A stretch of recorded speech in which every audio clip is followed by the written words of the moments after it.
When I talk, they listen. This is what they've been missing. This podcast is what they've been missing. When I talk, they listen. This is what they've been missing. This podcast is what they've been missing. When I talk, they listen. This is what they've been missing. This podcast, this is what they've been missing. When I talk, they listen. This is what they've been missing. This podcast is what they've been missing. Word.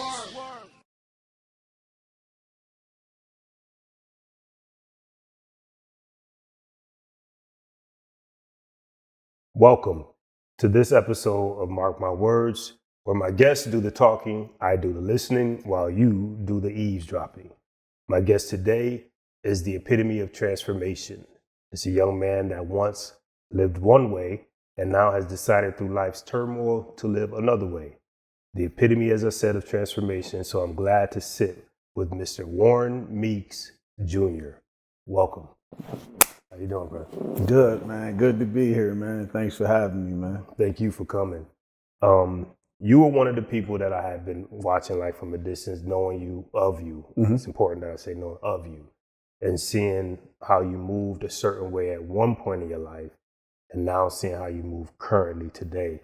So watching you, I was like, wow, he would be a great guest to have as far as transformation. And I like to do both sexes when it comes to transformations, females and males, because they seem to run a little differently.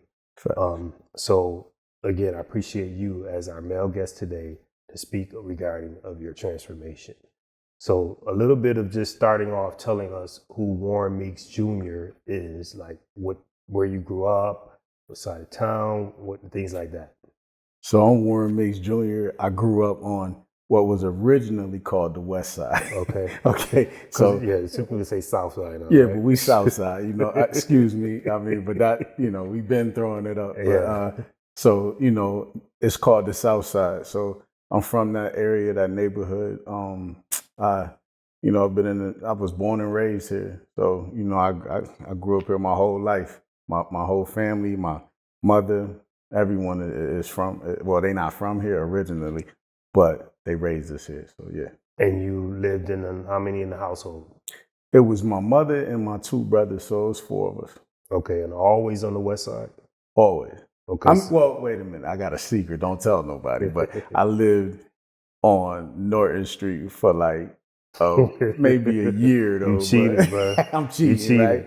So I had no choice. I mean, You was young, though. Your mother I was young. Your mother lived Yeah. We had to. It was, we had to go back, over there to my grandmother's house at one point in time. So we lived over there for like a year. Okay, so when we say your mother did, why is it important that you didn't? As an adult, where have you always lived? Oh, as an adult, I stay on the South Side. I stay that area where. Yeah. So why does that matter to you? I mean, that's where I grew up. That's my comfort zone. I know everybody over there. They know me. I mean, that's what I call home. Okay. So it's home to me, and I ain't never felt uncomfortable over there. So that's why I naturally gravitate towards that side of everything I do is on that side of town. Okay. Yeah. So your mom Dukes was like really relevant in your life? Oh, absolutely. Like, I wouldn't be the man I am today without her. Oh wow. Okay. Like she's definitely the greatest gift God has ever given me. Yeah. Wow. Yeah. And that's deep coming from a married man, a father. Yeah. You still put mom as first, as the greatest gift. So wait, I have to correct that. Okay. So she's not first, right? Because my wife is first. I hear that. Okay. But mom is first when I mean from the start. Okay. From birth, never dropped, never missed a beat, no matter what. There's not a situation that I've faced that she has not been there and been supportive of me. So mom is always, she got her own separate spot. Right. That's it. Yeah. So you said like 4 siblings. So it's 4 of y'all total in the house with a single mom. It's 3. So it's 3 of us, 3 Including boys. Okay. My mom, she had 3 boys, me, my brother Mike Washington, and my brother Jamar Washington. They call him P. Okay. So she had us 3. Those are her only biological children. So how was it then coming in the household with just 3 brothers only and their mother? I mean, it was interesting. I mean, I mean, we got a different type of mom. So it's like, like my mom, she in the church, she loved the Lord, but, she ain't raised no chumps, you know what I mean? So, she want us to be men. I mean, and, to the best of her ability, she helped us become men. You follow what I'm saying? Yeah. So, I mean, but she just was like, she was disciplining us for a long time. And then I think as time went on, it was only so much a woman can do. And I think that's where things got crossed.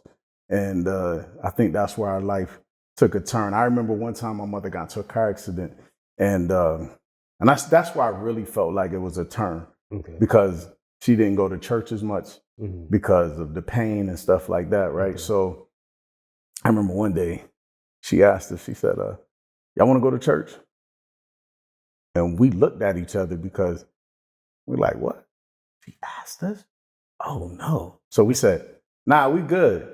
She was like, oh, okay. We was like, yo, she let us miss church? So how old were y'all then at that time making that choice? I was like 12 or 11. But for us, y'all had to go at first. Oh, so, no. We was in church every day. Like, it seemed like we was in church Sunday, Tuesday, Thursday, and Saturday for choir. Like, we was in the church, bro. Like, whew. So you the oldest of the boys? I'm the oldest, yeah. Okay. Yeah. So basically, they looked up to you in the house. Yeah. Okay. Yeah. And how was that? I mean, being the oldest come with privileges, and then, it comes with, the hurtful stuff about, did you influence them the right way? You know what I'm saying? Because I was the first person to come off the porch. Okay. So, and if anybody understand what that means in our terms, it means I was the first person to entertain things in the street. Right. Because I was the oldest. So naturally, things came to me first. So with that comes responsibility. And you feel like, what if I would have followed the dreams that I had instead of the situations that I allowed to, Because how many years apart were you from the other two siblings? So me and Mike was 1 year apart. Me and P, I'm going to call him P, so everybody know they're going to know P. Me and him was 3 years apart. Okay. Yeah. So when you, as you said, what age were you when you say you came off the porch? Man, I mean, honestly and truthfully, it was like, junior high really was like, it was the start of it. I mean, like I had 13, 14? Yeah. I mean, that was the start of it. That's when you started doing this, doing that. You got this, you got that, smoking a little weed, selling a little weed. You start doing stuff. You hiding it because if you got a mama like me, she gonna beat you. She gonna try and punch you in your face, no matter how old you is. But I'm just saying, but you starting to. So what made you see? Because listening to you and the viewers are listening to this timeline too. Mother was strong, a disciplinarian. Yeah. Church woman kept y'all in church. So you kind of had a, decent upbringing with sound like a single household, single parent. What made you say, I got to get off and get in the streets though, like, and get my own? Like, were you feeling like there was a lack thereof somewhere as far as financially, not love? Yeah. No, yeah, definitely not love. But like, so everybody looked at us because we dressed alike for a while growing up. All three of the boys? Yeah, your mom kept y'all like tortured us, bro. I swear. We was dressed. That looks groomed and uniform though. Yeah. Okay. Cool. Whatever. I'm saying that's how people gonna look at Mom Deuce, like she got it. You know what I'm saying? Yeah. So, but any single mother, single parent, at some point it's gonna catch up. Okay. And it caught up. I mean, we had rough times. I know a lot of people. A lot of my friends. One of my friends, she's like, I thought y'all was always good. Well, my mother had decent. I guess you could say credit to get a house. So she didn't rent. Okay. So she owned the house. But that didn't mean that we had everything because she still was a single. Yeah, she had a mortgage and she done almost lost the house 1 million times. Wow. So what you see, you can't judge what you see. See, and that's what I meant by the uniformity. People would see like homeowner, her kids together. So that is not a front. It was just like, that's what people view it as. But it's important for us to hear you say, many times she almost lost the house, because those are the things that could probably set you off to say, I got to get it. Yeah, I mean, I ain't want to be the burden. Okay. And just, it's that, but it's also your environment. your environment. You know what I mean? Your environment gonna play a major part in it, because what you seeing, and you know, when your friends is, we got one pair of sneakers. Well, excuse me, we got two. We got one to start school, then we got a pair of boots for Christmas, and then we got one more, like, you know, and that was the routine. You got one jacket, you know, you got a certain amount of jeans, and you pray for a certain amount of shirts, you know what I'm saying? So you can switch it up, you know what I'm saying? So everything was like calculated, you know what I mean? So I guess you could say we made it look good, I guess, and that, because you know, we could work it out. My mom did the best that she could, but it wasn't what everybody seen. One of my homies, he told me, he said, yo, y'all had snacks. See, like, that was amazing. I said, yeah, we did have snacks though at certain times. Snacks is a luxury. But, yeah, because they used to come over and eat the snacks, but sometimes we didn't have snacks. Okay. You know what I'm saying? And, you know, it just, you know, we had our things. I mean, there was a point one time, I remember we prayed one time because the cupboards was bare. We prayed, literally prayed for some food. You know what I'm saying? And people and the church brought us some food. You know, so it's like my mother remembers that when she was, and could she have been prideful and didn't want people to know what we was going through? Maybe. Because I had a grandmother who was always in my life, and, you know, she could have helped out here and there, but when we went through that period, I don't know what was going on. You know, older adults, they could be going through it. We don't know. But I mean, we had our rough times too. So we made decisions based on that. And then we also made decisions based on the environment. So as a young man going through all that, what was going through your head at the crib? Like the oldest, and seeing all this suffrage inside the house, what was going through your head? I mean, I just like, man, you know, I just wanted to find my own outlet, you know what I mean, to take care of me, to do me. And of course, you know, you young, you seeing people getting money. That's the problem too. That's what I said, the environment is everything. So you saying that, and you know, this person getting money and doing all this stuff, he don't got no job. Man, he ain't working 9 to 5. He ain't working. He got freedom. He's an entrepreneur. Yeah. See, that's how you view him. He's an entrepreneur, right? So you sitting there, you're like, man, I want my own business too. I want to answer to me too. And the thing is that they will sell you that, oh, you could do it now. I know you 14. I know you 15. You could do it now. And I'm like, well, let me do it now then. You know, I don't want to wait till I graduate college and the whole long spill. You know what I'm saying? I'm like, I can have my cake right now, so I'm going to take it. So you start getting money early? Yeah. I don't know if I was getting money. I know.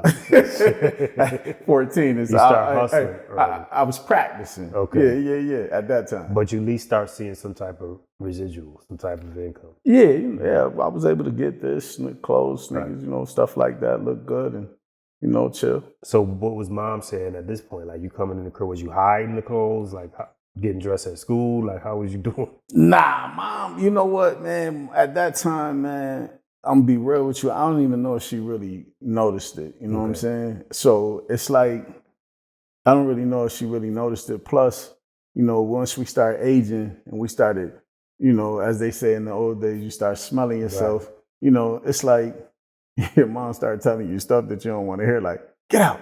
And I'm like, what? You're not gonna do this in my house? Because my mom, she's like, yo, y'all not gonna do this in my house. And, you know, she tried. That's how I feel. Like sometimes I remember through all of this, and I know I'm probably going a little too fast, but I remember one of the most hurtful parts of my life was when my mom had to come see me in prison, and I felt like I hurt this lady who raised me different. You know what I'm saying?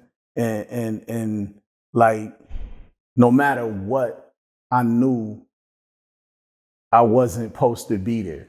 If that makes any sense to you. Because the way you was brought up. You looking at like the way she brought me up, I ain't supposed to be here. I mean, yeah, I feel like my mom loved me to death. And she taught me morals, principles. You know, I knew who I was, you know what I'm saying? And I second guessed who I was because of life circumstances and hurt and pain and certain things that I went through. And, you know, so I ended up, you know, making my decisions to do this. But the most hurtful part about it was that when you take a look at yourself, and I wanted to be a lawyer. So my whole life when I was young, I wanted to be a lawyer. I used to watch all the Perry Masons and all that. Yeah, all that. I mean, I wanted to be a lawyer. My dream was to go to Howard University, become a lawyer, and defend people. I didn't know I was going to end up needing a lawyer. Right. So I was like, how you go from wanting to be a lawyer to needing a lawyer? Wow.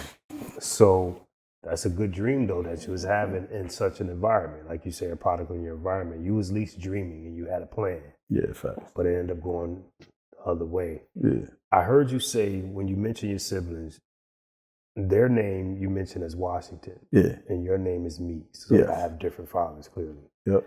So, but you being the oldest and the firstborn, what happened to Warren Meeks Jr. then? Did he leave you? What happened? Well, him and my mom never really was together. Okay. You know, they was young. Mm-hmm. They was young. I think they was like 17 or something like that. They was in Madison. You know, my dad was young, basketball star. Okay. You know, so he you know, they was young, and Okay. and that, so he wasn't there. You know what I mean? And you know, so yeah, we got different biological fathers. Okay. Yeah. So it wasn't a relationship. That's what it was, basically. It wasn't like when you say they were young. Were they young and in a relationship? No. Okay. From what I know, and you know what, like, I think growing up, I never really got to know their story. Okay. Because if I tell their story, it could be a lie. Like, Right. I was always under the impression I was this, my mom gonna kill me, but but I was always under the impression I was this, you know, because I know she was like, what I believe, I was like this virgin baby, like sort of in a sense, like somewhat of I don't like to call myself an accident but it wasn't intentional. It wasn't an intentional act. You know what I'm saying? I don't believe I'm an accident, because I know God, Right. by, you know, God, I was supposed to be here. You know what I Right. mean? I mean, you know, hey, I'm here, bro. Right. You know what I'm saying? So, but it wasn't intentional, though. I mean, let's, you know. So saying that as an adult right now, as a grown man, Yeah. I know here you had to think that as a young boy. Absolutely. And that That's a part of my... jumping off the porch, like going through Yeah. because I'm listening like, wait, now if you thinking that today, at least you mature enough, and like you said, you got the rebuttal of, no, I'm supposed to be here as you are. Right. But Facts. when you're younger, you don't have that power to come behind like, no, I'm supposed to be here. Nah, when you young, it's so easy, man, to rip the dreams and rip the heart out of a young boy. You know what I mean? Especially, you know, when he doing it alone. You know what I mean? So I'm trying to talk without, you know, going there or nothing like that, because I'm trying to be like mad respectful, but Respectful to who? To my parents. Okay. To my parents, bro. Right. Like, you know what I'm saying? Like, it's important that I honor my father and my mother. Not because of, and you can't always look at it because they deserve it. Now that's deep. My mother, 100%. I'm not saying my father don't either, but what I'm saying is that with me, maybe he don't deserve it. But what I'm saying is that the Bible says that if I want to have long days, it doesn't give me an out. It doesn't say, well, oh yeah, you got to honor him unless this. Right. It says honor him. Right. So that means it doesn't matter what that. So what I'm working on right now in life is, what does that look like? Because I have to make sure that still looks right. You know what I'm saying? And that's what's important to me, is just to be right, you know, in the eyesight of God, not man. Okay. Understood. Okay. So moving on. Yeah. With the now you said you went to jail. So about what age did you get bagged and got into the situation, or do you want to take us previous before you went to? Because basically you was in the streets hustling. Yeah. And is that why you went to prison? Yeah. I went to prison for selling drugs.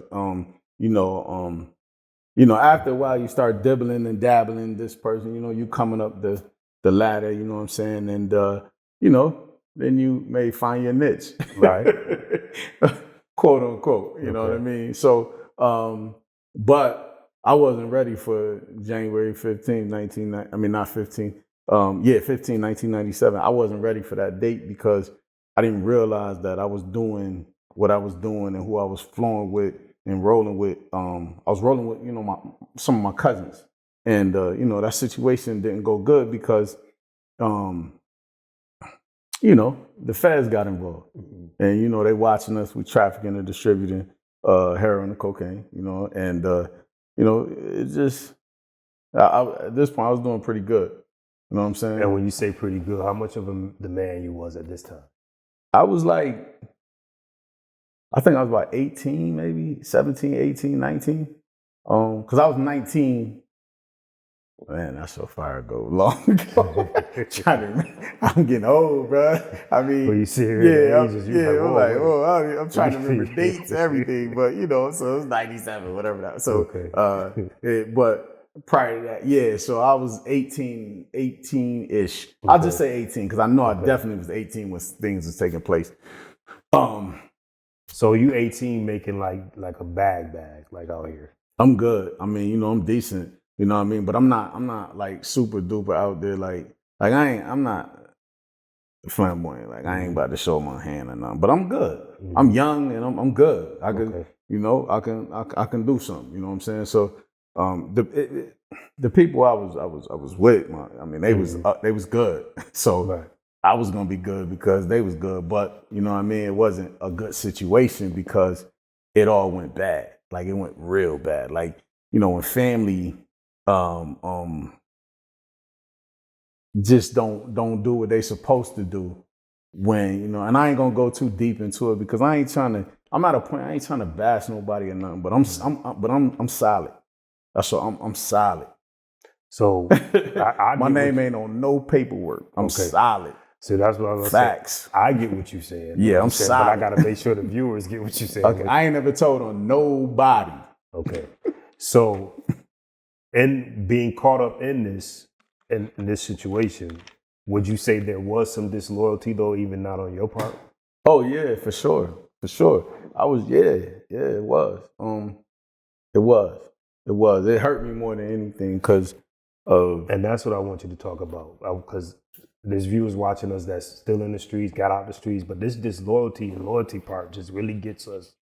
You know what I'm saying? Like men need to talk more about how hurt this loyalty is when it comes to us men.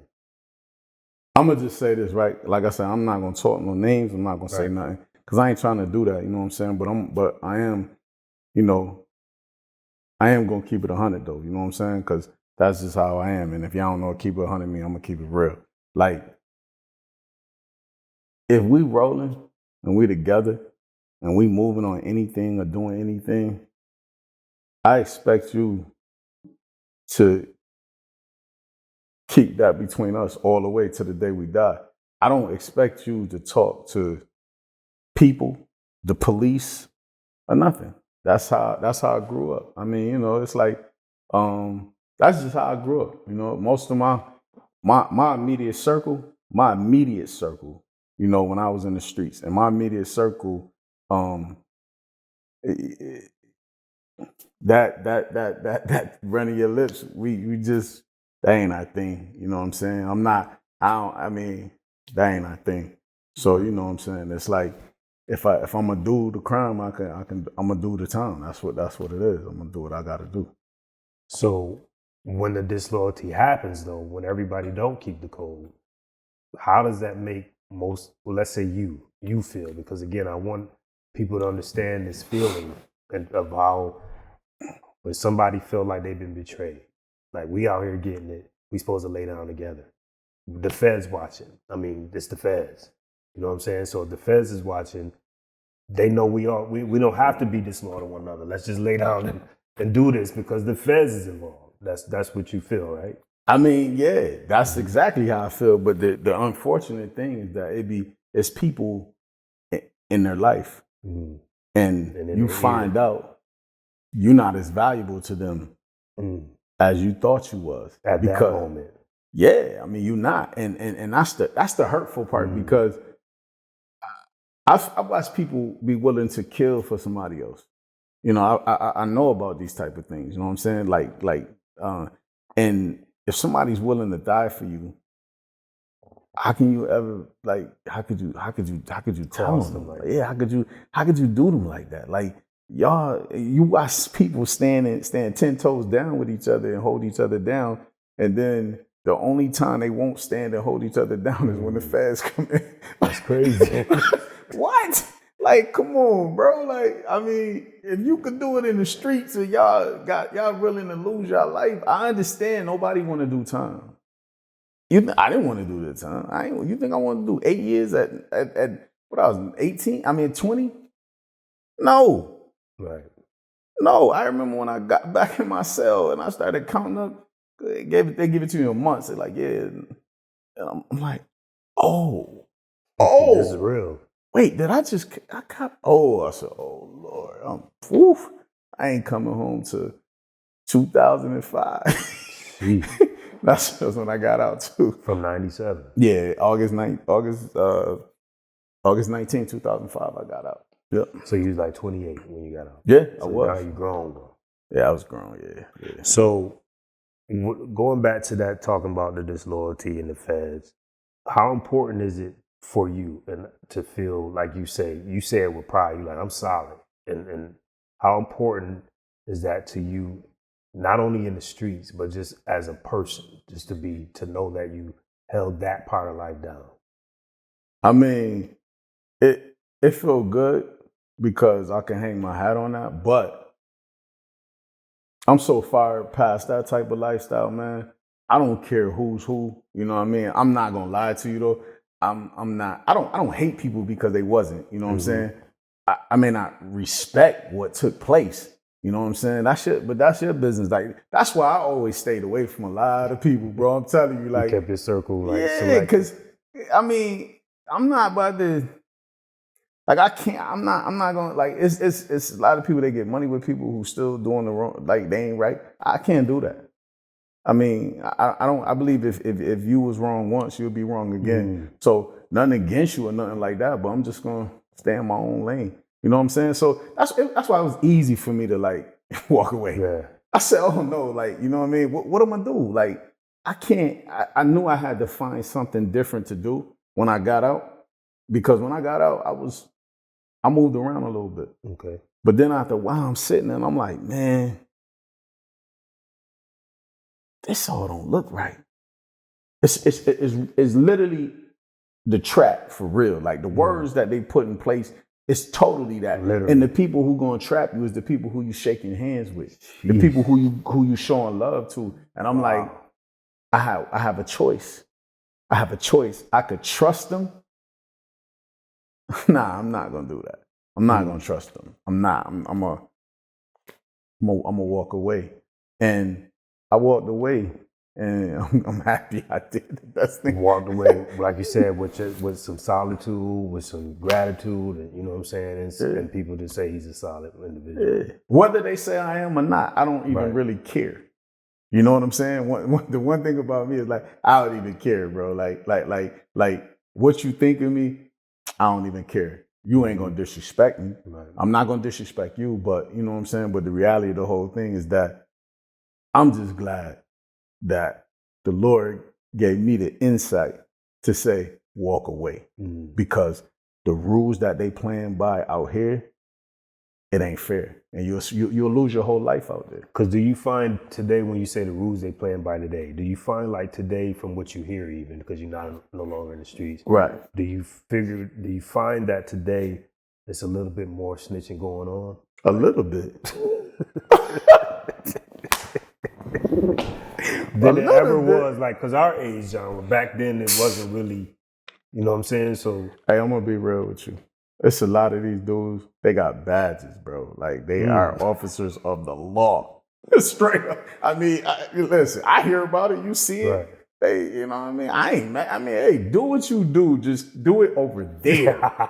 and guess what? A lot of people, they like, yo, but you live in a straight life. Yeah, we ain't talking about Jesus. Because it's trust. It's still, I know what you're saying. If we ain't talking about Jesus or the community, I'm good. I don't want to talk about nothing. Just keep your butt over there. Because, listen, what's going on today I don't even see how nobody could even think to be in the streets.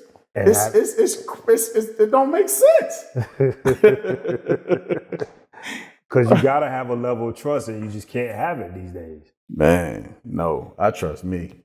I hear that. Word. So, lastly, on this topic, is there any time? I know the answer, but again, not the viewers.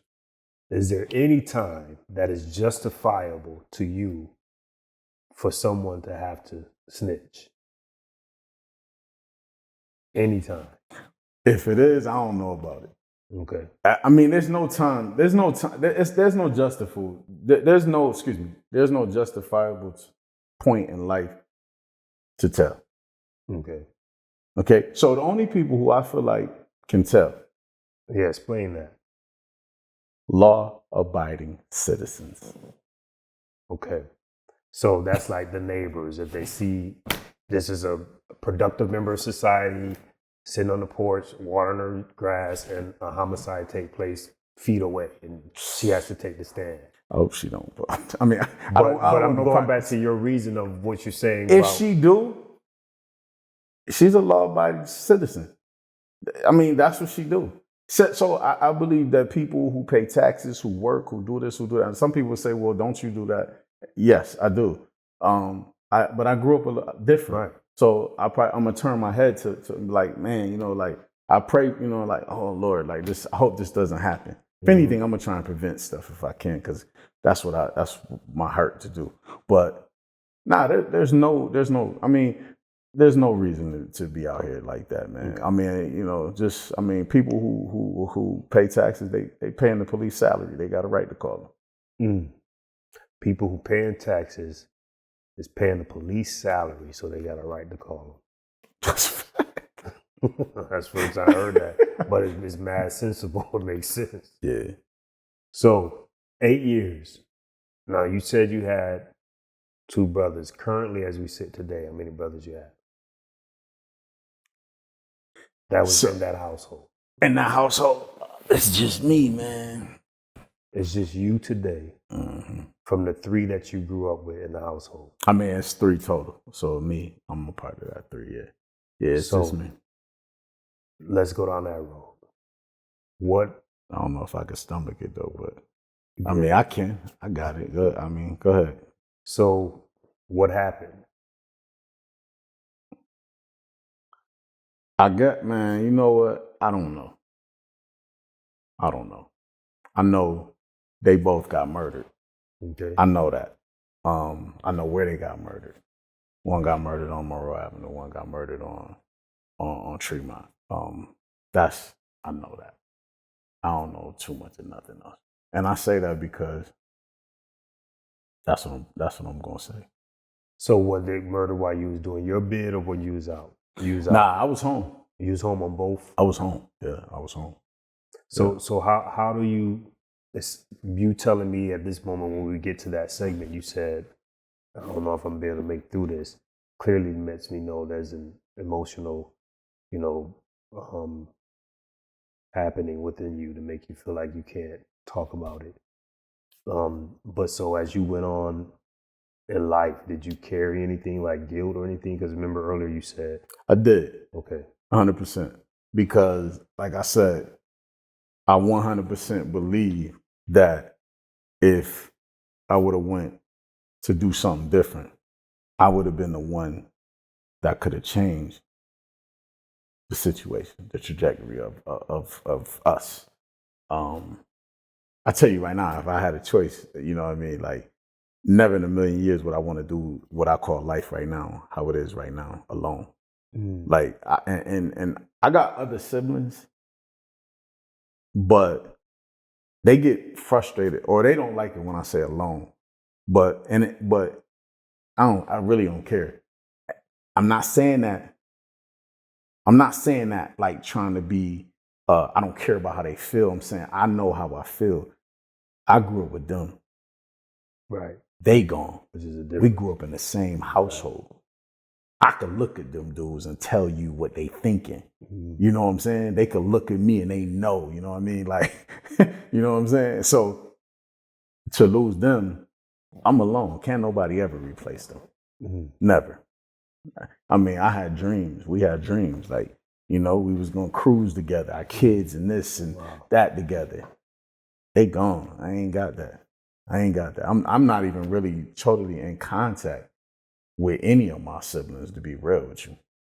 So, you know, and that's just, it's no love lost against y'all if y'all hear this, because I know how y'all are, but you know what I'm saying? I'm y'all big bro. I love y'all, but you know, hey, we just don't, you know, I'm alone, bro. You know what I'm saying? I'm out here. I got a few homies, you know, who no matter what they doing, they still check in with big bro, or, you know, or one of them, he older than me, so I call him big bro, but a couple of them. But other than that, like, and I'm mostly a loner. Like I'm solo. I don't got no entourage. I'm good. Just me. I'm chilling. I think it's understandable though to hear you say, when you grow up in a household with somebody, of course those siblings are the ones that's, you know what I'm saying? Y'all go through the suffrage together, the sharing of clothes, the, you know what I'm saying, the whoopings together and all that. So it's really a whole definitely different, the whoopings together. you know what I'm saying? It's a whole different type of, you know what I'm saying, energy. But I need to let you know that you know it wasn't your fault. Like, I understand the self grief at times, but bro, you have to start looking at it to at least you was something. You was going to be someone they look up to just because you are the oldest. But we still in life have choices. It definitely wasn't your fault that what happened to them, but I know you carried that guilt. Did you ever get some type of counseling about that or talk about it? Like, how recent or did you get counseling about that? So, keeping it real with you, because I'm glad you brought that up. You know, my wife always told me, man, who got to shout her out. That's my girl. My number one. I know that's right. Yeah, that's my girl. This is for you. So this is for you. This is for her. so she always used to tell me, yo, man, you need to go talk to somebody. Mm-hmm. And I'd be like, I'm good. Cause I was breathing. I felt like I was good because I was breathing. And then I went and talked to somebody one time. I went and talked to this white guy. And when I went in there and talked to him, just being real with you, I'm sitting there and I'm telling him everything. I'm like, yeah, you know, so, you know, this, he died, this. So he's just sitting there. He's like, oh, so pretty much you're good. I was like, yeah, I am good. So I left. That wasn't it. He wasn't the one, right? Right. I'm like, this session, he got a quick $80. But what I'm saying, I've listened to you, he's not the one, because I always feel like we should go to us when it comes to therapy. Okay. I did. And that's what I was about to say. So it wasn't until I went to us.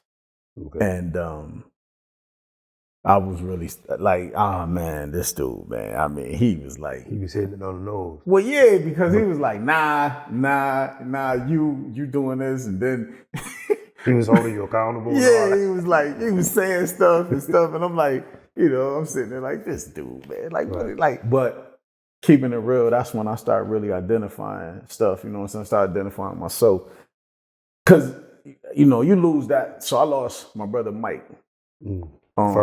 November 1st, 2009. Then came around November 27th, I lost my brother Pete. Wait, the same month? No, same month. So it's the same month, but different years. Right. So he was 9, and then Pete was 12. And then 6 months later, less than that, March 4th, 2013, I lost my daughter. Wow. Yeah, I lost my daughter. So I was gone. How old was your daughter? She was 6. She died of a rare disease called ROHA. It's a rare disease, autoimmune disease. And yeah, bro, when that happened, I mean, I already had the bottle problems. I did, you know. You started drinking before the murders or after? I mean, I was drinking, like socially, through the whole situation. But I mean, prior, you know, you drink, the hood drink, everybody drink. You know, it becomes the thing to do. Right. But what happened was, when they passed, I began to drink. Right. And I wasn't never like you know, some people, they disrespectful, whatever, crazy, drunks, abusive. I wasn't that. But I mean, I may sit there and down a whole bottle every night, just sitting at the house. Just, you know what I mean? I was just trying to succumb to pain, like. Yeah, man. I was finished, man. And that's where that's why I say, that's another reason why I say I'm a loner. Because at that point, I didn't have nobody calling my phone. I didn't have nobody coming to my door, yo, you good? I didn't have that. You know what I'm saying? So I was like, and that's when I started feeling like, man, all that we this hood, we that, we this. Yeah. And I started thinking about my bed, and I'm like, when I was doing my time, I'm like, I mean, one of the homies wrote me one time. Okay. Bundy. One. That's my right. He wrote me one time, right? But and that's the only letter I ever got from anybody. Like, you know what I mean? So when I look at it, I was like, man, you know, I did it. I did my bed by myself with my mom. I did this death stuff. They gotta know I just want to cry. Like, right. You know, one of the homies just come grab me and be like, yo, I'm like, God, man, heart heavy, mind heavy, you know, but, you know, I just end up just, you know, not necessarily figuring that out. That's when I really got my life and moved it and I started to get, you know, build a relationship with the Lord, man. I had to go back home because I knew I ain't had nobody. And when you say go back home, you talking Proverbs 6. Proverbs 26, they train up a child in the way it should go and never stray. That's home. I had to go back home. I had to get on my knees and ask the Lord. Well, wait a minute. Hold on. I'm going way too fast because the woman I'm talking about today, who I love, my wife, after all of that, we end up splitting. We got after the deaths. Okay. After my brothers, we got a divorce in 2013. So now I'm doing this figuration myself. You correct me because I'm listening good. Could the divorce happen because after the deaths you start drinking heavier? You said you started indulging in alcohol. So, but you already said you wasn't abusive or nothing like that with your alcohol. Right. But still, that doesn't mean that would become a hindrance to the relationship. I was no good to nobody. Okay. I wasn't even no good to my kids. Okay. I lost my daughter. I didn't want a father. I didn't want to do anything. You know what I'm saying? I was sitting there like, I didn't want to do anything. I didn't want to work. I didn't want to do nothing. All I wanted to do was be left alone. And I really wanted to die, though, to be honest with you. This was after your brothers died. Yeah. You wanted to die after your brothers died. Yeah, I did. Mm-hmm. I ain't gonna. I can't even hold you. Like I wanted to go. I wanted to be with them. Mm. I spent my whole life was with them. My whole entire life. Mm. Know what I'm saying? So I ain't want to do it without them. But I ain't wanted them. So let me just say this. You know what I'm saying? I know some people they can be. I'm not. But I'm not a suicidal person though. Right. So. Well, suicidal comes in categorically, though. It's not like you don't always want to just harm yourself. Right. That's one level. Right. But you could be just in your head thinking, I don't want to be here. So that still falls under suicidal, but you just won't harm yourself. Right. And you're not suicidal consecutively, like all the time. Just at that moment in your life, right. You thought I wanted to go too. Yeah. And I couldn't get nobody because I'm out here wilding, like, you know, I mean, I'm angry. I'm trying to, you know, let my anger out a little bit, but for some reason, I lost my wife. I lost everything. And so when you say you lost your wife, did she file for the divorce then? Oh yeah. At that time? Yeah. So it was to a point where she was just like, you said you were no good. You're admitting that. You was no good to nobody. Yeah. So to her, she just like, she tried though, assuming. Yeah, she did. She tried, but you know, like when I moved out, I just ain't want to be around nobody. So how did you get the news that time? The first when she filed for the divorce, how did you get that news? Where were you? Oh, she was so mad at me, man. She was like, "I'm ready. Here go the paper." I said, "Oh, word." she had it. I said, oh, wow, that's crazy to me. I was like, I was like, oh, yo, she really doing it. But pride, bring it. Come on, let's do it. But then when she left, you just in fetal position. Man, I don't know the position. Not fetal position. But I was just like, oh, man. Like, I done lost. I'm sitting here and I said, man, I done lost my whole family. Right. I lost my family. They gone and they dead. And I done lost this too. I'm like, oh, man, I'm tripping, right? Now, so did you share the daughter with this wife? No. Okay. I didn't. No. So nah, but it was like, I was lost. I'm like, yo, man, this is all crazy. I'm losing everything left and right. I said, I ain't got nothing left.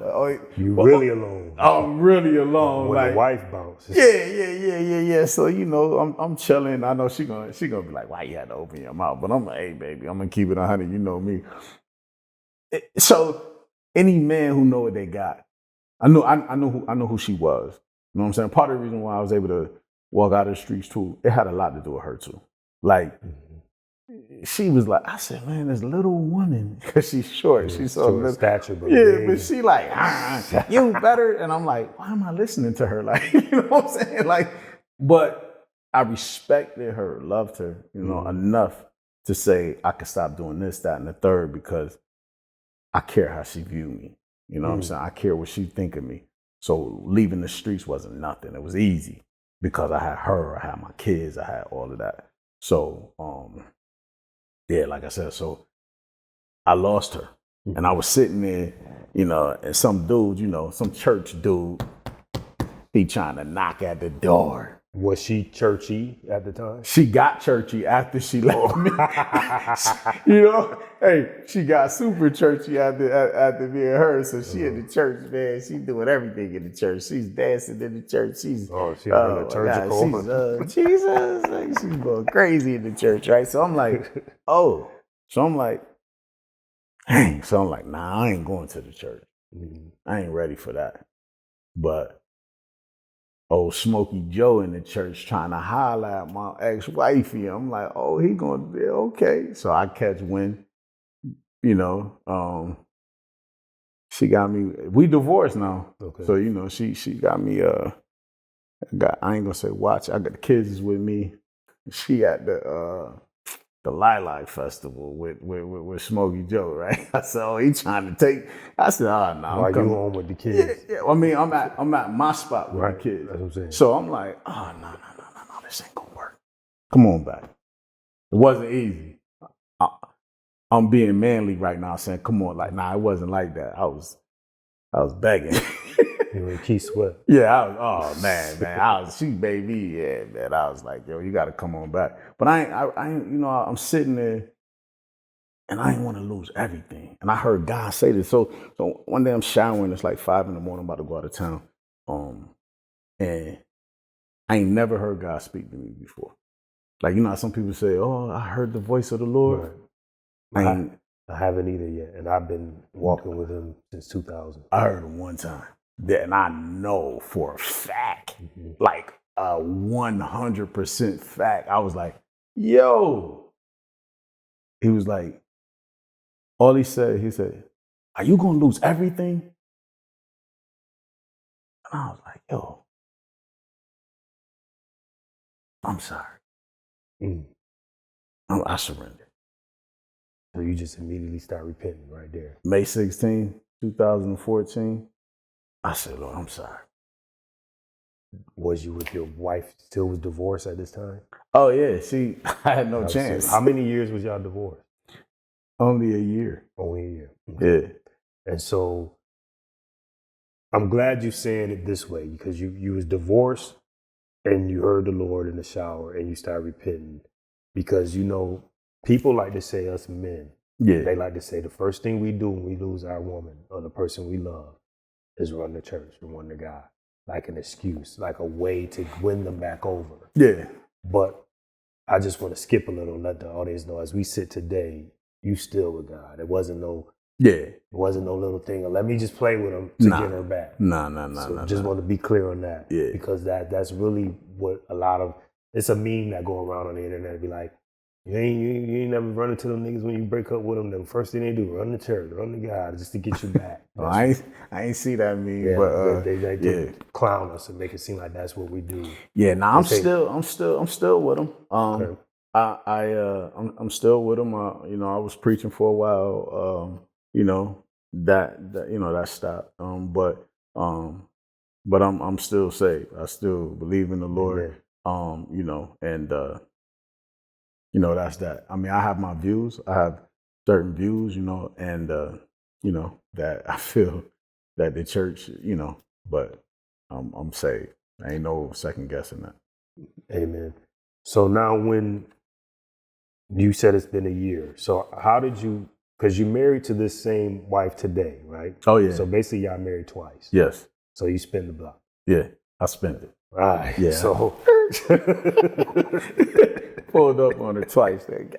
Get in. Right. And so at this point, what did you do that you think that won her back, won your wife back the second time? What was it, the moment where she just was like, okay, I'll try again? I mean, honestly, man, I was saved, but it wasn't just that. That wasn't it. Like, I was living for the Lord on my own. So It wasn't just that. It was just like, and I presented a good case. I'm a lawyer, man. Right. That came back. I presented a good case. I was like, listen here. Right. Do you want, see, the one thing about my wife, should tell you this right here, right? And I'm just being a little transparent. Like, you never hear me say this, but I'm gonna speak to this. Like, I never speak to the biological effect of my children, but I take care of my kids. Okay. When we split, it didn't matter, and I took care of the kids that are my kids, and the kids that some other fathers may feel like you don't gotta take care of them though, because you're not biological. No, I do, because I committed to them. That's what's I up. committed. So I don't see the fact that we're not biological. I look at the fact that I feel like I am your biological father. I just don't know how, you know what I'm saying? I be saying some more crazy stuff like, yo, I'm your biological father. I don't care what nobody say. Like, I made you, I just wasn't there when it happened. But because I took care of them. Like, she'll tell you, she ain't had to buy my kids nothing. Like, nothing. Even when y'all wasn't together. No. Listen, I was the father who, if I went grocery shopping for me, I would go drop them off groceries and food and stuff like that, because if I gotta eat, they gotta eat.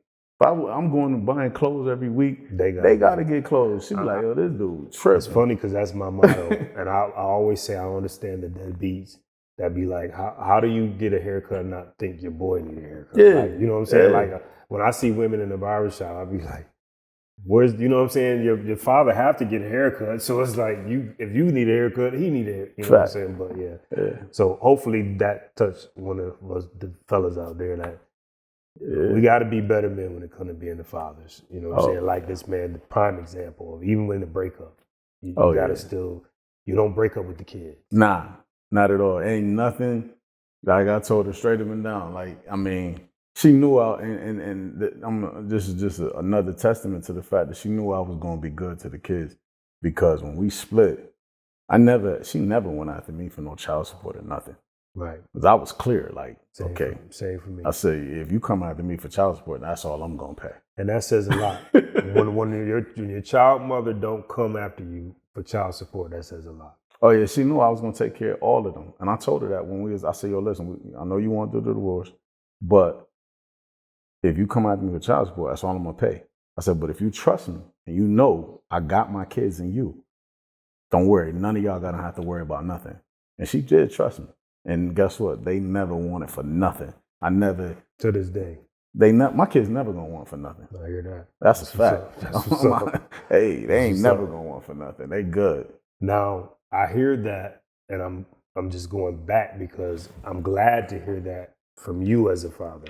But I'm hearing it as in, I think a lot of that is instilled inside of you because you lacked your father. Can some of that be true? Yes. Okay. I answer that like that. Yep. I mean, of course. I mean, yeah. So you just feel like I can't do that. No, Okay.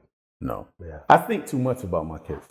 You know what I mean? Like, you know, I mean, my namesake, the baby, Warren the fifth, he, I think about him, like, even though I love my girls and my other son, everybody, but he do so much stuff like me. Namesake. Yeah, he do so much stuff like me. I think I think about him all the time.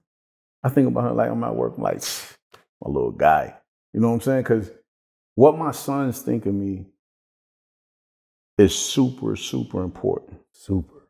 What my girls think of me is important too, but I don't want to touch on that. Right. See, what my sons think of me is super important. My oldest son, I'm not like, I have to congratulate him for graduating college and all of that, but he had no choice.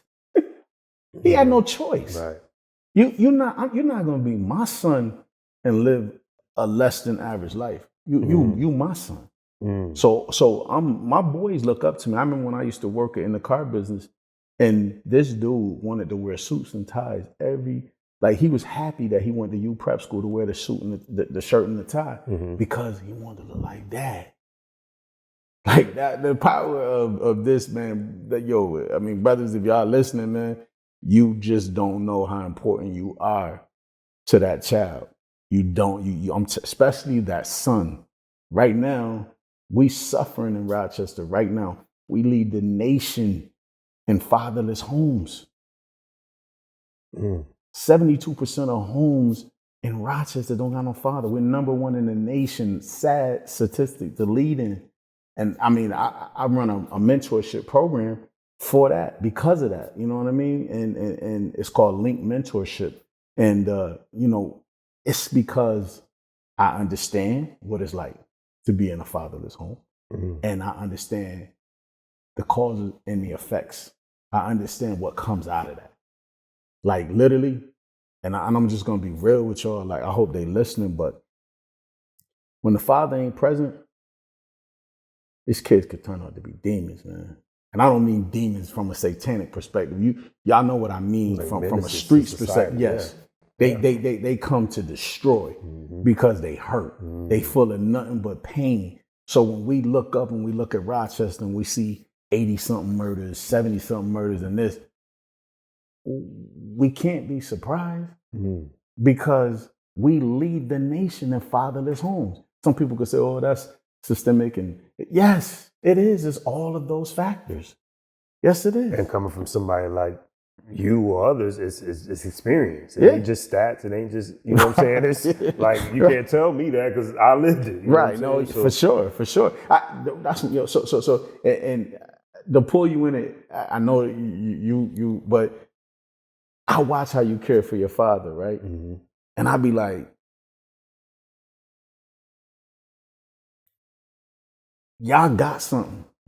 I'm not saying it was great, but it had to be something for you to make the sacrifices like that. But that goes to show you how important it is for a father to pour into a son. Yes, sir. Because what happens when that day come like that?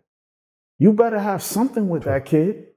That young man. Because according to everything that I see, you gave up your whole life for him. But if y'all don't got nothing, think of, like, and I think that we think we're gonna be between 20 and 40 forever. You're not. Right. You're gonna get 50 and be in the doctor's office. Yeah. You know what I'm saying? And needing that child. So, but I'm glad you said that because you're right. It goes by the relationship that you have, that you instill with your child from an early age, and if you're there and if you're not.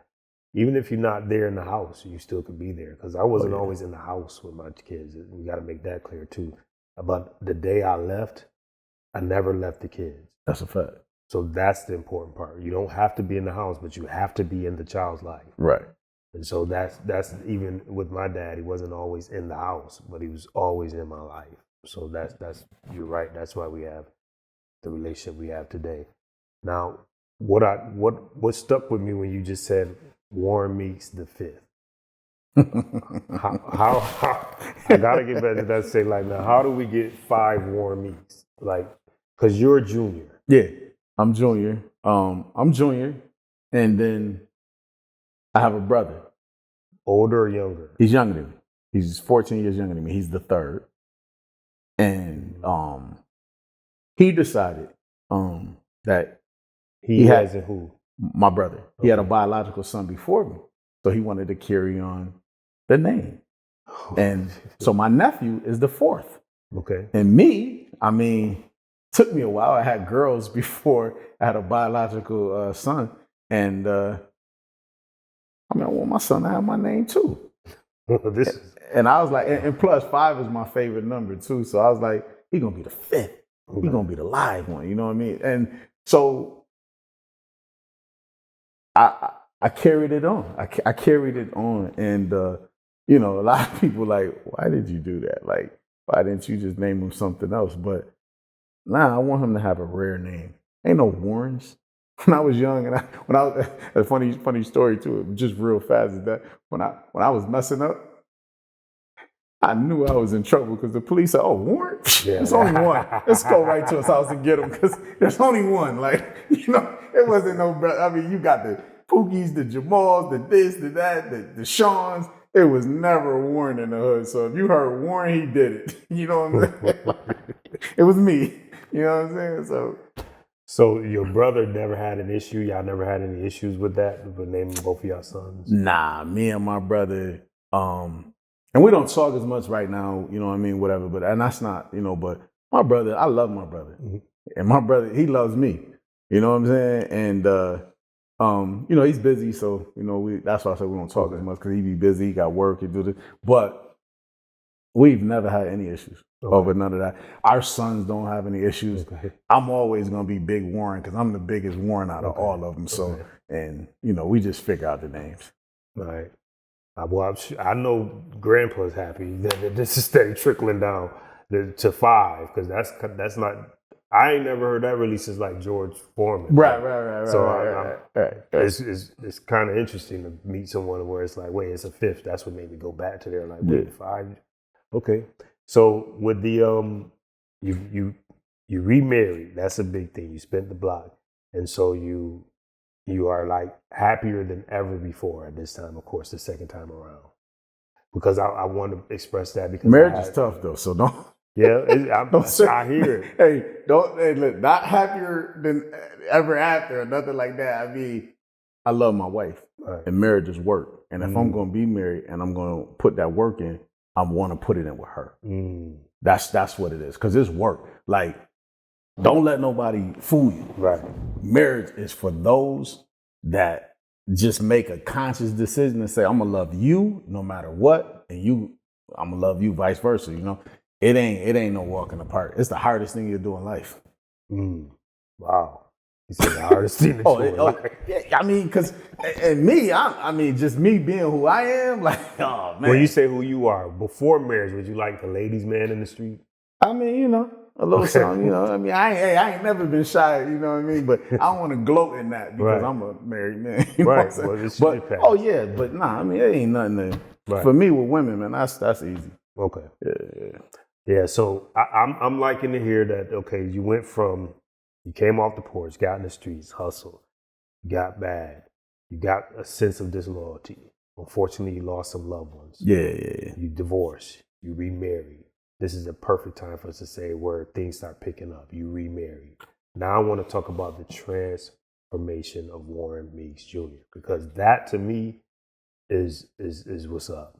It's really what's up. So one of the biggest things is that my mother, right, she got her doctorate degree at 60. And I was like, whoa, that's crazy. My mom just got a doctorate degree.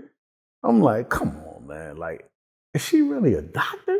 Right. And she like, yeah, I'm a real doctor. Like, I got like she graduated from Northeastern Seminary School. She got a demon, a doctor in ministry.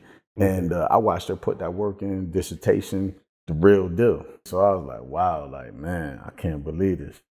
She really, like, kept going. And my mom is a lifetime student. Yeah, like, she stayed going to school on and off while we was growing up. And, you know what I mean? I felt like she did that because having kids young, it robbed her of her opportunity to go to school. So she kept pursuing it. So when she did that, I finished up my education. I went to MCC, then I went to Roberts and finished it up and got my bachelor's in business from Roberts. And you know, I was like, all right, cool. Let me.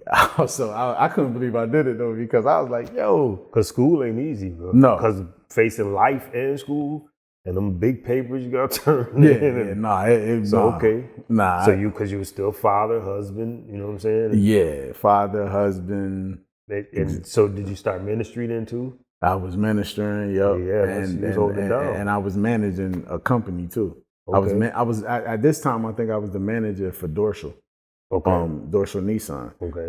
So yeah, it was it was a lot of work. So was you selling cars then? I was the manager. I didn't sell cars, but they sold cars, and you know, but yeah, I was working. Yeah, it was a lot. It was a lot, but you did it. I did it. Yeah, I did it. So what year did you do it when you graduated? I graduated in 22. Okay. I graduated in 22 with your bachelor's. Yeah, with my bachelor's from Roberts Wesleyan College, and then you know, just recently I just enrolled in St. John Fisher for my MBA. Okay. I'm gonna follow my footsteps, man. I'm gonna be Dr. Meeks, you know what I'm saying? I know that's right. Dr. Meeks Jr., you know what I'm saying? So, you know, pray for me because you're gonna do it. You're gonna do it. I am. Yeah. I am. And I'm gonna tell you the real reason. Like a lot of people, they say, you know, they wonder, like, Warren, why are you doing all of this? You got these things going. You got that. I'm not saying I necessarily need the degree, but I need the knowledge. But I don't necessarily need the degree, right? Because of how things are set up for me in my life, right, financially.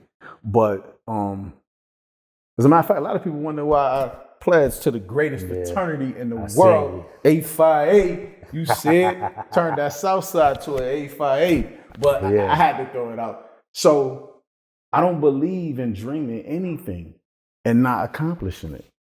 When I was young, I wanted to be a lawyer, but I also wanted to be a member of Alpha Phi Alpha. I always wanted to be an alpha. Why that fraternity? Because I'm an alpha. I'm an alpha. I'm an alpha. You know what I'm saying? I'm an alpha to the core. Like, that's just who I am. Like, I'm nothing. I never wanted to be nothing else. Okay. So, you know, I didn't even think I had a chance to do that. To pledge? Yep. Meaning, because did you do you did an undergrad? No, I did alumni. Okay. Yeah, no. So I didn't do undergrad. No, they not about the undergrad me. Okay. But what I'm saying is that I didn't think that I could because my past. Because I was going to get to that once you know, repped it. I was going to say, how did they take you? Because a lot of times fraternities and sororities, they have, you know, stipulations. And so it's not like they're being like the mean guys or mean girls. They just have, you know, expectations. So you told them everything. They knew everything about your past. Yep. And so. And I told them what was truthful.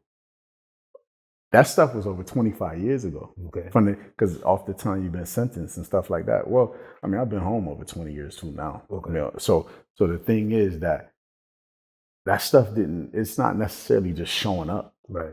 So it's not relevant at all. No, it's not. So I had clearance from the headquarters. Okay. But my chapter, I told them the truth. I told them what it was, and that's the one thing I love about them dudes. They didn't judge me off my past. They actually, like, they was like, there's so many people you could help. Yeah. And I was like, whoa, exactly. It is. Like, people like people with a story, man. People don't like squeaky clean lives, and like it's like people. You be a better teacher, it seems like, to certain people by having a story yourself. Like, you don't want to be a messenger without a message. Right. You see what I'm saying? Yeah. So that's really. I always encourage people. Don't be shy of your past if it's bad. Because even when I was telling you during the pre-interview screen, I'm like, nah, you got a lot to be proud of, man. Of your trip. Talk about everything, because that ending is what it is. That's what it is. I'm gonna tell you one thing I learned from my father, though, and I respect him for this, because over the course of time he has given me some insight here and there. One thing he said to me is that he told me, don't gloat in your testimony, though, because a lot of people, they can't get past their testimony. They shake people's hands. Yo, you know, I was out here. I was a street dude. And they're like, well, I ain't asked you all that. Hold on, homie. Like, okay, cool. And what it was, the lesson was, is that I know who I am. I know what I've been through. But I'm only going to use that for the glory of God and to help somebody so that they don't go down the road that I went down. I'm not going to use it to like, oh, okay, they go Mark. I'm about to tell them how gangster I am. Yeah. Or was, yeah. That's, you know what, Warren, that's deep, bro. Now that's deep coming from Warren Sr. Yeah. I'm going to take that because I like that. Don't gloat in your testimony. Yeah. Because a lot of people can't get past there. Right. That's deep because you don't think of that. I do hear a lot of people, like a lot of my homies like be stuck in the 90s and still talking about, remember when? Yeah. And their testimony be stuck there. Yeah. Or I've heard even certain sermons or preachers that always preach about their past. Yeah. And you be like, you're not thinking that somebody's in the congregation can't get past their past. Yeah. So to hear you say your dad still in you, like, don't, you know, boast in your testimony, that's deep. And that's something that we all should take into consideration because including me, I'm going to take that as a gym myself. Yeah. I mean, it's definitely a good one because you meet people like me, right? And I'm going to be real with you.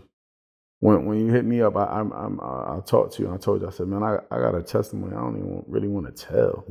Like, who wants to sit up here and talk about, I lost this, I lost that, I lost this, I lost that, I lost this. But the only good thing about it was that, and I respect the words of encouragement that you gave me. It was like, but Warren, you changed all of that. Changed it. You went to school, you went this, you did that, you graduated college. Married twice. You know, I'm the director for an amazing Rochester Family Mission who served the community, who served people, who give them food, clothing, counseling. You crossed. I crossed. You crossed. That's I crossed. 19. That's a lot of discipline, man. You've been through a lot of life with discipline, Warren. Like even just making it through the bid, that's discipline. A lot of people don't make it through bids. You showed discipline. You showed discipline at the times where you had little moments of suicide, of not want to be here because your brothers wasn't. Discipline. You showed discipline and like to say, you know what? I'm going to go back and get my woman and I'm going to do her right. I'm going to fight for it this time because you're doing it for discipline. Bruh, you the king of discipline if ain't nobody else tell you that. Well, you know what? When I'm multi, then I'll say that because right now, you be working it out through discipline. I'm at it. I'm fresh at it though. But what I'm saying, but no, I appreciate that. I appreciate you saying that. You know, I try and do the best that I can, man. I'm still a man. I'm still human. Exactly. You know, I still got faults. You know, I still got things that I struggle with, and I still I seek first the kingdom of God. I ask the Lord to help me when don't. And that's another thing too. Don't look at me and look at this interview and think that I'm like this perfect person because I'm not. Humanistic. I'm all not. of us is human, man. Yeah. Paul told us that. You know what I'm saying? Yeah. We all gonna fall short. So that's a fact. But I think the believers, they forget that part though. And certain people, they feel like they don't fall short. Like we all fall short. Every last one of us. So.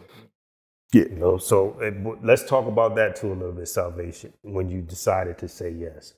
Because brothers like us who known in the streets or was of the streets and then decided to yield to Christ, it's not an easy transition. It wasn't for me. It's not. In fact, I'm going to keep it a buck. I was hiding that I had surrendered at first. Y2K is when I was getting it all together saying, you know what, I'm ready to change for this 2000. Right. But I was saying it internally to myself for all what I was going through. I was going through a lot that I've already shared in my book. Right. But I was just like, the streets ain't doing it, hanging on the block ain't doing it, clubbing ain't doing it. And I was brought up in church too. So I was like, I want to give this a try as an adult. Right. But Warren, on a real man, I was sneaking to Bible study, sneaking to get dropped off at the corner. I was going to Zion Hill and I'll get dropped off on Jenny. And like have my homies like from the block dropping me off and they'd be like, I'm gonna just run in this store, but keep going down the little block to the church. I feel bad saying this, and this is the first time people gonna hear this. It is what it is. I felt bad for hiding God because he wouldn't hide me. But I was hiding it from what I'm about to ask you, like people like us. When you decide to say yes, is it harder for people who known in the streets or hanging on the streets? Or? It's just the fact that people still want you to be your past. The old you. They want you to be your past. And it's a struggle. It is. I mean, change is not easy. That's why one of the things that I learned fast that I had to change was people, places, and things. I had to change them all. I couldn't be still around the same people. Right. Couldn't still go in the same places. Right. And I couldn't still do the same things. So, yeah, it's tough. It can be tough. And then plus, it's so, like when you look at them, it's so easy for you to do something negative or something against it because you naturally learn how to do this stuff easily. So you're in a fight too when you're around them too. Yeah. So then instead of you trying to tell them or have them, oh man, now you on this God stuff, you just be quiet about it. I ain't about to tell these dudes nothing. Bro, we went on the same wave because I came to a point where I was just like, I gotta live it, not tell it. But also keep in mind too, people, especially people that's not saved, and then the church in itself, they're always trying to, oh, I seen you microscopically do this. And you're like, well, wait a minute, hold on. Oh, I seen you have a dream. Wait. Why do you keep pointing out things that you feel like are my faults? You don't even know enough about the word to be calling everything a fault. Yeah. First of all, right? But second of all, don't worry about me, because I tell people like this, man. Somebody see me and they like, oh, I seen you do this. Man, you not about to stand before Christ for me. Right, for me. Because he seen me before you. Yeah. So, you know what I'm saying? All right, so I got this, man. Yeah. And I know how to repent or whatever. I'm not trying to make excuses for sin or anything like that, but stop looking at me. I'm not your God, and I'm not trying to be. So I got things that I'm working with. It said, the Bible said, work out your own soul salvation. You got to work this whole thing out. You know what I'm saying? And I'm glad that you didn't allow them to distract you, because their definition of what saved looks like is based off of what they seen growing up and through history for them. Not through the word. It make it right. Half of the people. Oh, you gonna go there? Half of the people don't even know the word. Trust me. I'm talking about people in the church. Yeah, because they depending on the preacher and the sermon. Yeah. Instead of studying thyself approved. Yeah, you'll be amazed at how many people don't study thyself approved. Man, I'm blessed and highly favored. Man, I tell you, please get out my face. Get out my face. I know when I hear Don't cliche tell me verses. that. Don't tell me that. Because you don't even know what being blessed is, man. Stop. Just go ahead. You know what I mean? But what it is that people like me and you, we just got to continue to say, yo, I am. You know what I mean? I may not be perfect according to what you feel, but I know what I confess. I know what I believe. I know who I believe in, and I know who redeemed and saved me. You know what I'm saying? That's the key thing. When I was sitting and I was in a rut and I was going through hell, I know who pulled me out. 100%. Amen. I know who pulled me out, because where I was at, some people don't even want to go that low. That type of depression, another thing, like, I know this is your show, but I'm saying though, but the book though, like, you know what I'm saying? People didn't understand the book. That was a release for men. Speak how you feel, let it out. Let it out. And they gravitated for a minute, but it should have been something that should have been a continue. Because brothers should have been trying to find spaces to release, because you listen to my testimony, you listen to all my redemption, everything we're talking about right now. You think I'm good? No. Right. That's what I'm saying. I gotta go sit on somebody's couch probably tomorrow. I'm telling you, like I said, I stay in therapy though, still, like years of therapy I've had. So for the last 3 years, I've been like heavy on it, and I push it because I've been wanting it to be a mental release. That's why I put the quotes around men every time I say mental, because it's important that we talk about it like this, especially black men, to go sit down or to speak to a therapist, release, because the release helps. This helps. This dialogue right here helps. Facts. You know what I'm saying? Like dialogue. You remember one time I jumped in your inbox, right? And guess what? Your book was you was doing this, you was doing that, and I'm like, I had to release, and I had to ask some questions and talk. And I'm like, man, I'm doing this with somebody I don't even know. But you embraced me and just spoken and gave me encouraging words and everything. And I was like, I needed to get that. Like, I didn't have to trust you, because I'm like, And I'm glad you brought it because I never shared that with nobody. Right. That you, Yeah, you know what I'm saying? I did. Shared a lot. And that's why I be having to embrace my devices. Yeah. Because people share a lot with me, bro, in the DMs. And I had to put codes, and I'm not even a code guy, passcode, because I don't want nothing to hide. But I had to start hiding because people share so much. But I'm glad you brought it up because I'm willing to be there, especially for brothers, like to release, because all they be needing is that moment. You may have got another job. You better be careful. I know, but that it happens anyway, bro. I'm telling you, for some reason, people hop in the inbox and share, and I just be like, all right, guys. It was right on time for me. Yeah, the time that I had released, and then you spoke, and I was like, dang, and I didn't know why I reached out to you. I didn't even know why. And I'm like, wow, okay, like, to God be the glory, though. Yep, man. yes, That's sir. what it was. Yes, sir. That's what it was. So as we conclude here, now that you this man of God today, do you offer forgiveness easy? Like, say, let's go back to the guys who was disloyal, like that you briefly spoke about in the case that you were solid, but they wasn't. Do you offer forgiveness to those guys, like true forgiveness? Nah, I ain't gonna lie to you, man. Like, that's what I it's would about. sit That's up what here. it's about. I would sit up here and tell you, great. You know, geez, I'm still a work in progress, and I like that you keep it. I'm still a work in progress, bro. Like, you know, if you was willing to take the stand on me or something like that, I'm not saying. I don't know. I can't really talk to that. But I don't know what forgiveness really looked like, and I feel like to a certain extent, I have extended forgiveness, and I'm gonna tell you why I say that, because they ain't on the news or nothing. So I mean, I'm dealing with it personally. You know what I'm saying? I mean, I'm not saying like. What I'm trying to say is that I'm more focused so much on my life that I think that's what allows you to just stay away from me. All right. Yeah, I don't got nothing against you. Just you stay over there, I'm gonna stay over here. All right. So talk to the young men and some of the men our age to your camera, and let them know if they just need just this last nugget, this gem from somebody as transformed as you, somebody that once lived the way you live and live today now to go sit in a classroom or online, cross for fraternity, take a second chance at marriage. You know, because marriage, sometimes we don't propose enough as black men, but you did it twice. Yeah. So, you know what I'm saying? Like, talk to these people about that, like in your last words. If I had anything profound to say to anybody is that, never stop believing in you. And remember the dreams that you had as a child of yourself. Nobody's seen themselves as a hustler. Nobody's seen themselves as whatever the street stuff. Nobody's seen themselves living a less than life. You seen yourself in your best. You seen yourself lawyers, doctors. You seen yourself doing something incredible.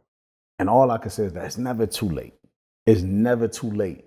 And the one thing I can say to the men, and I'm gonna speak to the men. I really don't got too much conversation for the women. I'm gonna let the women nourish and love the women, man. But to the men, if you got a kid, I don't care how old your son is. And I'm saying for your sons, even your daughters, you're responsible for your daughters, because don't get mad when your daughter marries somebody who just like you and she ain't heard from you in 10 years. So she probably going to marry somebody else that's no good for her. But your son, I don't care what block he on. I don't care that you just got your life together yesterday. That young man will still listen to you. And yes, he going to give you hell in the process. But he definitely will still listen to you. You got to be consistent. My son, if my son ever hit a block, I'm going to be right there on the block with him. He going to be like, yo, why is you out here with me? Yo, you want to be outside? I'm outside with you. Yo, dad, nah, you can't do this. I don't want you up here. So if you want me up here with you, whatever you got to do, that's the way to change crime. That's the way to change everything. Every man got to go back and grab theirs. And I mean, the man has to do it. A woman can only do so much. You know what I'm saying? It's our job to be the disciplinaries, to be the one that puts structure in their lives. And a woman's job is to nourish. Y'all got to go back, bro. Y'all got to go get those kids. You know what I'm saying? Y'all got to go and deal with the child that you made I don't care what the damage look like. Stand there until it get fixed. Stand there. I'm telling you, yo, that's the biggest problem that men have. They don't want to deal with that adversity that comes dealing with a child that you might not have done everything you needed to do. But the one thing I can tell you, he may reject you in the beginning. He won't reject you forever. He'll let you back in. No matter what age. He'll let you back in. 50, he'll let you back in. Don't care how hurt he is. He'll let you back in. I feel you. Profound, bro. I expect nothing less, though. Thank you. Appreciate you, bro. Well, that's our edition for Mark My Words. This episode, just wanted to say last words of, listen, people change addresses. It's up to you to not let people visit you at your old address. They're going to come by. You won't be home. You changed. Stick to that change. I Mark My Words, where my guests do the talking, I do listening, you do the eavesdropping. Appreciate you. Appreciate you. Yes, sir. All right. That's it. Ooh, that was rough.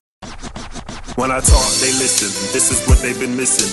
This podcast is what they've been missing. When I talk, they listen. This is what they've been missing. This podcast is what they've been missing. When I talk, they listen. This is what they've been missing. This podcast, this is what they've been missing. When I talk, they listen. This is what they've been missing. This podcast is what they've been missing. Word.